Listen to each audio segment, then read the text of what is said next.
दलित महासंघाचे कार्यकर्ते उत्तम मोहिते यांच्यावर शर्या उर्फ शब्या शाहरुख शेख या इसमाने तलवारीसारख्या धारदार हत्याराने जीवघेणा हल्ला केलाय। हल्ला इतका भीषण होता की उत्तम मोहिते यांचा जागीच मृत्यू झाला।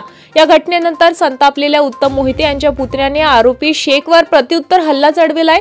या हल्ल्यात शेखचाही जागीच मृत्यू झाल्याची धक्कादायक माहिती समोर आली आहे। क्षणातच संपूर्ण परिसरात एकच खळबळ उडाली। उत्तम मोहिते आणि शाहरुख शेख यांच्यातील जुन्या वैमनस्यातून ही दुहेरी हत्याकांड घडल्याचं प्राथमिक तपासातून समोर आलाय। मात्र ही सुपारी किलिंग होती का की इतर कोणते कारण यामागे दडले आहे याचा सखोल तपास पोलिसांकडून सुरू आहे।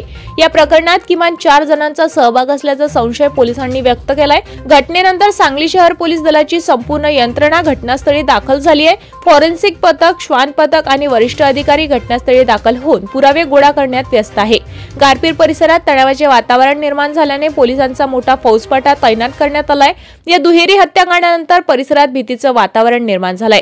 नागरिकांमध्ये एकच चर्चा सुरू आहे, नेमकं कारण काय? एवढं रक्तरंजित प्रकरण घडलं कसं? सांगलीतील गारपीर परिसरात दडलेल्या या दुहेरी हत्याकांडाने पुन्हा एकदा शहर हादरलं आहे। एकीकडे दलित नेत्याचा वाढदिवस आणि दुसरीकडे रक्तरंजित रात्र। सांगलीची शांतता या हत्याकांडाने पूर्णतः तुटली आहे।